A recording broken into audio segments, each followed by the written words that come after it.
ನಮಸ್ಕಾರ ಸ್ನೇಹಿತರೆ, ನೀವಿನ್ನ ನಮ್ಮ ಚಾನಲ್ಗೆ ಸಬ್ಸ್ಕ್ರೈಬ್ ಮಾಡ್ಕೊಂಡಿಲ್ಲ ಅಂದ್ರೆ ಈಗಲೇ ಸಬ್ಸ್ಕ್ರೈಬ್ ಮಾಡ್ಕೊಳ್ಳಿ. ಇಂದಿನ ಸಂಚಿಕೆಯಲ್ಲಿ ಏನಾಗ್ತಿದೆ ಅಂತ ನೋಡೋಣ. ಸೂರ್ಯ ಅವ್ರ ಫ್ರೆಂಡ್ಸ್ ಜೊತೆ ಮಾತಾಡ್ಬೇಕು ಅಂತ ಕರ್ಸಿರ್ತಾನೆ. ಇವನೇನೋ ನಮ್ನೆಲ್ಲ ಮಾತಾಡ್ಬೇಕು ಅಂತ ಕರ್ಸಿ ಆಕಾಶ ನೋಡ್ತಾ ಕೂತಿದ್ದಾನಲ್ಲ, ಏನೋ ಆಯ್ತೋ ಸೂರ್ಯ ಅಂತ ಕೇಳಿದಾಗ ಅದು ಏನ್ ಹೇಳ್ಬೇಕು ಹೇಗ್ ಹೇಳ್ಬೇಕು ಅಂತ ಗೊತ್ತಾಗ್ತಿಲ್ಲ ಕಣೋ ಅಂತ ಸೂರ್ಯ ಹೇಳ್ತಾನೆ. ಯಾಕೋ ಸಾಲ ಏನಾದ್ರು ಬೇಕಾ ಅಂತ ಸೂರ್ಯನ್ ಫ್ರೆಂಡ್ಸ್ ಕೇಳ್ತಾರೆ. ಅಯ್ಯೋ ನಿನ್ನ ಇರೋ ಸಾಲನೇ ತೀರ್ಸಾಕ್ ಆಗ್ತಿಲ್ಲ, ಮತ್ತೆ ಸಾಲ ಅಂತೆ, ಅದಾಗಲ್ಲ ಕಣೋ, ಬೇರೆ ಏನೋ ಹೇಗ್ ಹೇಳಿ ಗೊತ್ತಾಗ್ತಿಲ್ಲ ಅಂತ ಸೂರ್ಯ ಯೋಚನೆ ಮಾಡ್ತಾನೆ. ಇವ್ನ್ ನಮ್ ಟೈಮು ವೇಸ್ಟ್ ಮಾಡ್ತಿದ್ದಾನೆ, ಬಾರೋ ಎಲ್ರು ಕೆಲ್ಸಕ್ಕೆ ಹೋಗೋಣ ಅಂತ ಹೋಗ್ತಿರ್ತಾರೆ. ಒಂದ್ ನಿಮಿಷ ನಿಂತ್ಕೊಳ್ಳೋ ಅಂತ ಹೇಳಿ, ನಾಗಣ್ಣ ನಿನ್ ಮದ್ವೆ ಆದ್ಮೇಲೆ ಎಷ್ಟು ತಿಂಗಳಿಗೆ ಎಷ್ಟು ವರ್ಷಕ್ಕೆ ಮಗು ಹುಟ್ಟು ಅಂತ ಕೇಳ್ತಾರೆ. ನನ್ಗೆ ಏನೇನೋ ತೊಂದರೆಗಳಿತ್ತು ಅದು ಇದು ಅಂತ, ಅದಕ್ಕೆ ಒಂದ್ 3-4 ವರ್ಷ ಆಯ್ತು ಅಂತ ಹೇಳ್ತಾರೆ.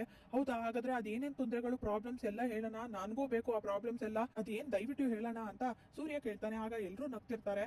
ಯಾಕೋ ಈ ತರ ಹಾಡ್ತಿದ್ಯಾ, ಅವ್ರಿಗೇನೋ ಪ್ರಾಬ್ಲಮ್ಸ್ ಇತ್ತು ಅದಕ್ಕೆ 3-4 ವರ್ಷ ಆಯ್ತು ಮಗು ಹುಟ್ಟೋದು, ನಿನಗೆ ಯಾಕೋ ಇದೆಲ್ಲ ಅಂತ ಸೂರ್ಯನ್ ಫ್ರೆಂಡ್ ಚೇತನ್ ಕೇಳ್ತಾನೆ. ಹೂ ಕಣೋ, ಆ ಪ್ರಾಬ್ಲಮ್ಸ್ ಎಲ್ಲ ಬಂದು ಒಟ್ನಲ್ಲಿ ಲೇಟ್ ಆಗಿ ಅಷ್ಟು ನಿಧಾನಕ್ಕೆ ಮಗು ಬಂದ್ರೆ ಸಾಕು ಅಂತ ಸೂರ್ಯ ಹೇಳ್ತಾನೆ. ಯಾಕೋ ಏನ್ ವಿಷಯ ಏನ್ ಸಮಾಚಾರ ಹೇಳು ಅಂದಾಗ, ಅದೆಲ್ಲ ಏನು ಇಲ್ಲ ಕಣೋ, ಸುಮ್ನೆ ಕೇಳ್ದೆ ಅಷ್ಟೇ ಅಂತ ಸೂರ್ಯ ಹೇಳ್ತಾನೆ.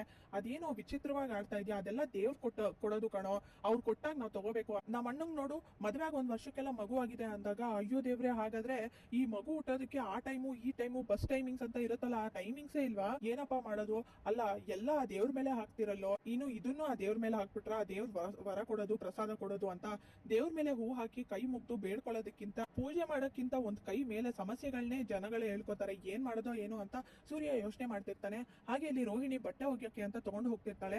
ರೋಹಿಣಿ ಎಲ್ಗಮ್ಮ ಹೋಗ್ತಿದ್ಯಾ ಅಂದಾಗ, ಬಟ್ಟೆ ಒಗ್ಯಕ್ಕೆ ಹೋಗ್ತಾ ಇದೀನಿ ಅತ್ತೆ ಅಂತ ರೋಹಿಣಿ ಹೇಳ್ತಾಳೆ. ಅಯ್ಯೋ ನೀನ್ ಯಾಕಮ್ಮ ಇದನ್ನೆಲ್ಲ ಮಾಡ್ತಿದ್ಯಾ, ನೀನ್ ಪಾರ್ಲರ್ಗೆ ಹೋಗುವಂತವಳು, ತುಂಬಾ ಬ್ಯುಸಿ ಆಗಿರ್ತೀಯ, ಮೊದ್ಲೇ ಸುಸ್ತಾಗಿ ಬರ್ತೀಯ ಪಾರ್ಲರ್ ಇಂದ, ಅಂತದ್ರಲ್ಲಿ ಈ ಬಟ್ಟೆನೂ ನೀನೇ ಹೋಗಿಬೇಕಾ, ಅದನ್ನೆಲ್ಲ ಒಗ್ಯಕ್ಕೆ ನಮ್ಮ ಮನೇಲಿ ಇದಾಳಲ್ಲ, ಆರಾಮಾಗಿ ಉಣ್ಕೊಂಡ್ ತಿನ್ಕೊಂಡ್ ಕೂತಿರೋ ಅಂತ ಮೀನಾ ಹೋಗಿದ್ದಾಳು ಬಿಡು ಅಂತ ಶಾಂತಿ ಹೇಳ್ತಾರೆ. ಪರವಾಗಿಲ್ಲ ಅತ್ತೆ, ನನ್ ಕೆಲ್ಸ ನಾನೇ ಮಾಡ್ಕೋತೀನಿ, ಸುಮ್ನೆ ಪಾಪ ಅವ್ರಿಗೆ ಯಾಕೆ ತೊಂದ್ರೆ ಅಂತ ರೋಹಿಣಿ ಹೇಳ್ತಾಳೆ. ತೊಂದ್ರೆನಾ, ಏನಮ್ಮ ತೊಂದ್ರೆ, 3 ಹೊತ್ತು ಆರಾಮಾಗಿ ತಿನ್ಕೊಂಡ್ ಕೂತಿರ್ತಾಳೆ, ಅಡಿಗೆ ಒಂದ್ ಮಾಡ್ತಾಳೆ, ಇನ್ನೇನ್ ಮಾಡ್ತಾಳೆ, ಆರಾಮಾಗಿ ಈ ಬಟ್ಟೆನೂ ಹೋಗಿಲಿ ಬಿಡು, ಏನು ಸಮಸ್ಯೆ ಇಲ್ಲ, ನೀನ್ ಪಾರ್ಲರ್ಗೆ ಹೋಗೋಳು, ಪಾಪ ಸುಸ್ತಾಗ್ತೀಯ, ಬಾ ನಿನ್ಗೆ ಹಣ್ ಕಟ್ ಮಾಡ್ಕೊಡ್ತೀನಿ, ಆಮೇಲೆ ತಿಂದು ಪಾರ್ಲರ್ಗೆ ಹೋಗುವಂತೆ ಅಂತ ಹೇಳ್ತಾರೆ. ಸರಿ ಅತ್ತೆ ಅಂತ ರೋಹಿಣಿ ರೆಡಿಯಾಗಿ ಬರಕ್ಕೆ ಅಂತ ಹೋಗ್ತಾಳೆ.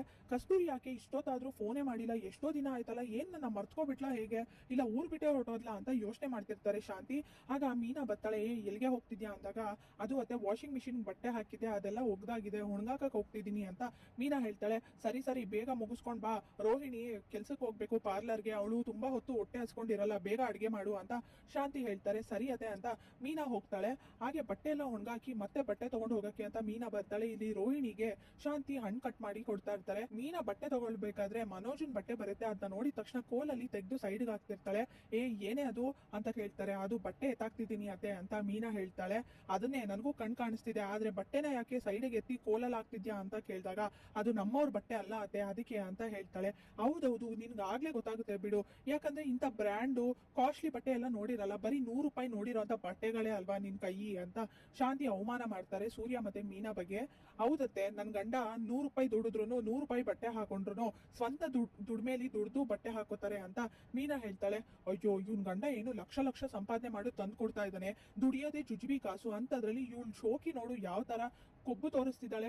ಮೀನಾ, ನನಗೆ ಹೇಳ್ದಷ್ಟು ಮಾಡು, ಅದು ಬಿಟ್ಟು ಕೊಬ್ಬನ್ ಮಾತಾಡಿದ್ರೆ ನಾನಂತೂ ಸುಮ್ನೆ ಇರಲ್ಲ ಅಂತ ಶಾಂತಿ ಬೈತಾ ಇರ್ತಾನೆ. ನನ್ ಗಂಡ ಅಂತ ಹೇಗ್ ಹೇಳ್ತಾಳೆ ನೋಡು, ಇವಳು ಕೊಬ್ಬು ನೋಡಮ್ಮ ರೋಹಿಣಿ, ಹುಟ್ಟಾಗಿಂದಾನು ಇವ್ನ ಗಂಡನ ಕಂಕ್ಳಲ್ಲಿ ಇಟ್ಕೊಂಡು ಬೆಳೆಸಿರೋಳ್ ತರ ಮಾತಾಡ್ತಿದ್ದಾಳೆ, ಈಗ್ಲೇ ನಿನ್ನೆ ಮೊನ್ನೆನೋ ಅವ್ನ ಮುಖ ನೋಡ್ತಾ ಇರೋದು, ಅಂತದ್ರಲ್ಲಿ ನನ್ ಗಂಡ ಅಂತ ಹೇಳ್ಕೊಂಡ್ ಬರ್ತಾಳೆ ಅಂತ ಶಾಂತಿ ಬೈತಾ ಇರ್ತಾರೆ. ಆಗ ರೋಹಿಣಿ ಮನ್ಸಲ್ಲೇ, ಹಾಗಾದ್ರೆ ಸ್ವಲ್ಪ ಹುಷಾರಾಗಿರ್ಬೇಕು, ನಾನು ಮನೋಜ್ನ ನನ್ ಗಂಡ ಅಂತ ಹೇಳ್ಬಾರ್ದು ಅತ್ತೆ ಮುಂದೆ ಅಂತ ಅನ್ಕೋತಾ ಇರ್ತಾಳೆ. ಪರವಾಗಿಲ್ಲ ಬಿಡಿ ಅತ್ತೆ, ನಿಮ್ ಮಗನ್ ಬಟ್ಟೆನ ನಾನೇ ಹೋಗಿದ್ದೀನಿ ಅಂತ ರೋಹಿಣಿ ಹೇಳ್ತಾಳೆ.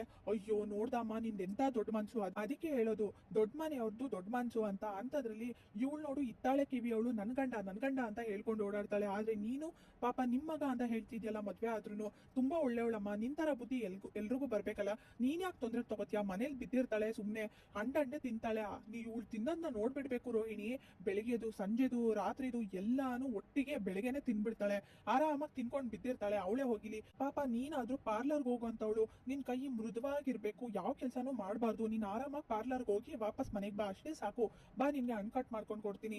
ಮೀನಾ, ನಾನು ಹೇಳಿದ್ನ ಮಾಡು, ಇಲ್ಲ ಅಂದ್ರೆ ನಿನ್ ಏನ್ ಮಾಡ್ತೀನಿ ಅಂತ ಗೊತ್ತಿಲ್ಲ ಅಂತ ಶಾಂತಿ ಬೈತಾರೆ. ಆಗ ಮೀನಾಗೆ ಕೋಪ ಕೂಡ ಬರುತ್ತೆ. ಇಲ್ಲಿ ಬೇಜಾರ್ ಮಾಡ್ಕೊಂಡು ಬಟ್ಟೆ ಹೋಗ್ಯಕ್ಕೆ ಅಂತ ತಗೊಂಡ್ ಹೋಗ್ತಾಳೆ. ಹಾಗೆ ರಂಗನಾಥ್ ಕೋರ್ಟ್ ಅಲ್ಲಿ ಜಡ್ಜ್ ಕೇಳ್ತಾರೆ, ನಿಮ್ಗೆ ರಿಟೈರ್ಡ್ ಆದ್ರೂ ದುಡ್ಡು ಬಂದಿಲ್ಲ ಅಂತ, ಇನ್ನೂ ಮೇಲಧಿಕಾರಿ ದುಡ್ಡು ಕೊಟ್ಟಿಲ್ಲ ಅಂತ ನೀವು ಕಂಪ್ಲೇಂಟ್ ಕೊಟ್ಟಿದ್ರಿ, ಇದು ನಿಜಾನ ಅಂತ ಕೇಳ್ತಾರೆ. ಹೌದು ಸ್ವಾಮಿ, ಅವ್ರು ಯಾಕೆ ಕೊಡ್ತಾ ಇಲ್ವೋ, ಏನ್ ಕಾರಣ ನನಗೆ ಗೊತ್ತಿಲ್ಲ, ಆದ್ರೆ ಅವರು ಎಷ್ಟೋ ಸಲ ಹೋಗಿ ಕೇಳ್ಕೊಂಡು ಬೇಡ್ಕೊಂಡಿದ್ದೀನಿ.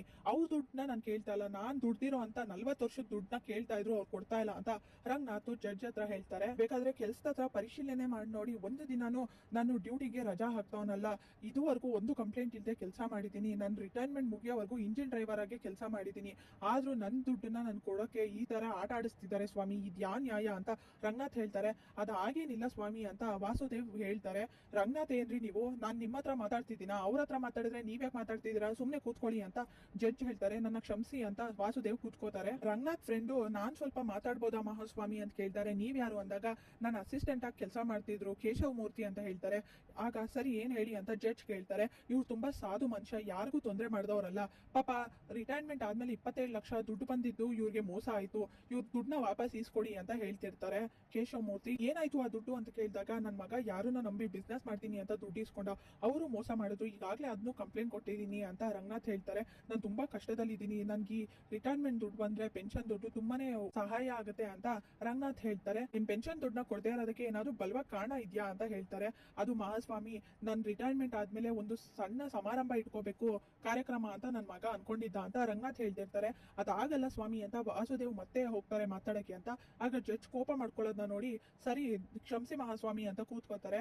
ಆವತ್ತಿನ ದಿನ ಇವರು ನನ್ನ ಬಗ್ಗೆ ಏನೇನೋ ಮಾತಾಡಿದ್ರು. ಆಗ ಇವ್ರ ಮೇಲೆ ನನ್ ಮಗ ಅಪ್ಪಿ ತಪ್ಪಿನೂ ಕೈ ಮಾಡ್ದ, ಎಲ್ರೂ ಮುಂದೆ ಹೊಡೆದ್ನಲ್ಲ ಅಂತ ಕೋಪ ಮಾಡ್ಕೊಂಡು ನಿನ್ ಮಗ ಬಂದು ನನ್ ಕಾಲ್ ಹಿಡ್ಕೊಂಡು ಕ್ಷಮೆ ಕೇಳ್ಬೇಕು, ಆಗ್ಲೇ ಪೆನ್ಷನ್ ದುಡ್ಡು ಕೊಡ್ತೀನಿ ಅಂತ ಹೇಳಿದ್ರು. ಇಷ್ಟೇ ಮಹಾಸ್ವಾಮಿ ಆಗಿದ್ದು ಅಂತ ಜಡ್ಜ್ ಹತ್ರ ರಂಗನಾಥ್ ಹೇಳ್ತಾರೆ. ಕೋರ್ಟ್ಗೆ ಸೂರ್ಯ ಕೂಡ ಬರ್ತಾನೆ. ಅಪ್ಪ ಅಪ್ಪ ಅಪ್ಪ ದಯವಿಟ್ಟು ಕ್ಷಮಿಸ್ಬಿಡಪ್ಪ, ಸ್ವಲ್ಪ ಲೇಟ್ ಆಯ್ತು ಅಂದಾಗ ಸುಮ್ನಿರೋ ಜಡ್ಜ್ ಇದ್ದಾರೆ ಅಂತ ಹೇಳ್ತಾರೆ. ಇಷ್ಟೊತ್ತವರೆಗೂ ಹೇಳ್ತಿದ್ನಲ್ಲ ಅದು ಇವ್ರೇ ಅಂತ ವಾಸುದೇವ್ ಹೇಳಿದಾಗ, ಓ ಮಹಾಪ್ರಭುಗಳು ನೀವೇನ್ ಇಲ್ಲಿ ನಮ್ಮ ಅಪ್ಪನ ದುಡ್ಡನ್ನ ಪೆನ್ಷನ್ ದುಡ್ಡನ್ನ ಕೊಡದೆ ಆಟ ಆಡಿಸ್ತಿದ್ರಂತೆ, ಇಲ್ಲಿವರೆಗೂ ಬರೋ ಬದಲು ನನ್ನನ್ನೇ ಕಳ್ಸಿದ್ರೆ ನಾನೇ ದುಡ್ಡನ್ನ ಕೊಡಿಸ್ತಿದ್ದೆ ಅಂತ ಸೂರ್ಯ ಹೇಳ್ತಾನೆ.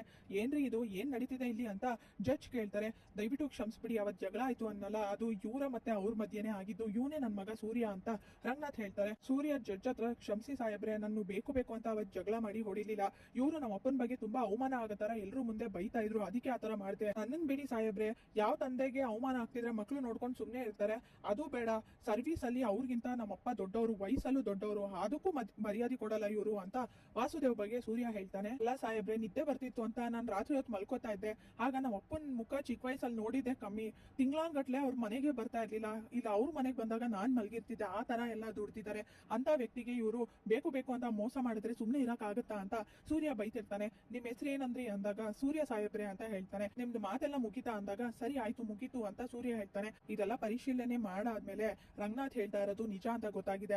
ಅದಕ್ಕಾಗಿ ಈಗ ನೀವು ವಾಸುದೇವ್ ಅನ್ನೋರು 4 ವಾರದಲ್ಲಿ ಅವ್ರ ಪೆನ್ಷನ್ ದುಡ್ಡನ್ನ ಅವ್ರ ಅಕೌಂಟ್ಗೆ ಜಮಾ ಮಾಡ್ಬೇಕು, ಹಾಗೆ ಅವ್ರಿಗೆ ದುಡ್ಡು ಕೊಡದೆ ಆಟ ಆಡ್ಸಿರೋದಕ್ಕೆ 1 ಲಕ್ಷ ನಿಮ್ ಕಡೆಯಿಂದ ನಿಮ್ಮ ಸ್ವಂತ ದುಡ್ಡಿಂದ ಅವ್ರು ಕೊಡ್ಬೇಕು ಅಂತ ಹೇಳ್ತಾರೆ. ಆಗ ತುಂಬಾನೇ ಖುಷಿ ಆಗುತ್ತೆ ಸೂರ್ಯಂಗೆ. ನ್ಯಾಯ ಅಂದ್ರೆ ಏನು ಅಂತ ಕೇಳಿದೆ, ಆದ್ರೆ ಈಗ ನಿಮ್ನ ನೋಡಿದ್ಮೇಲೆ ಗೊತ್ತಾಗ್ತಿದೆ, ತುಂಬಾ ಧನ್ಯವಾದ ಅಂತ ಸೂರ್ಯ ಹೇಳ್ತಾರೆ. ಸರಿ ಆಯ್ತು ಅಂತ ಜಡ್ಜ್ ತೀರ್ಮಾನ ಕೊಟ್ಟು ಹೋಗ್ತಾರೆ. ಅದಾದ್ಮೇಲೆ ನನ್ನ ಇಲ್ಲಿವರೆಗೂ ಕೋರ್ಟ್ ವರ್ಗೂ ಕರೆಸ್ದೆ ಅಲ್ವಾ, ನಿನ್ಗೊಂದ್ ಗತಿ ಕಾಣಿಸ್ತೀನಿ ಅಂತ ಇಲ್ಲಿ ವಾಸುದೇವ್ ಹೇಳ್ತಾರೆ. ಯೋ ವಾಸುದೇವ, ಏನ್ ಮಾತಾಡ್ತಿದ್ಯಾ, ಹೋಗಯ್ಯ ಸುಮ್ನೆ, ಅಲ್ಲ ಅವ್ರಾಗ ಅವ್ರು ಎಲ್ ಕರೆದ್ರು, ನೀನಾಗ ನೀನೇ ಬರ್ತೀನಿ ಅಂತ ಇಲ್ಲಿವರೆಗೂ ಬಂದಿದ್ಯಾ ಅಷ್ಟೇ, ಅದೇನ್ ಮಾಡ್ಕೋತೀಯ ಮಾಡ್ಕೋ ಹೋಗು ಅಂತ ಕೋಪ ಮಾಡ್ಕೊಂಡು ಸೂರ್ಯ ಹೇಳ್ತಾನೆ. ಆಗ ವಾಸುದೇವ್ ಕೋಪ ಮಾಡ್ಕೊಂಡು ಹೋಗ್ತಾರೆ.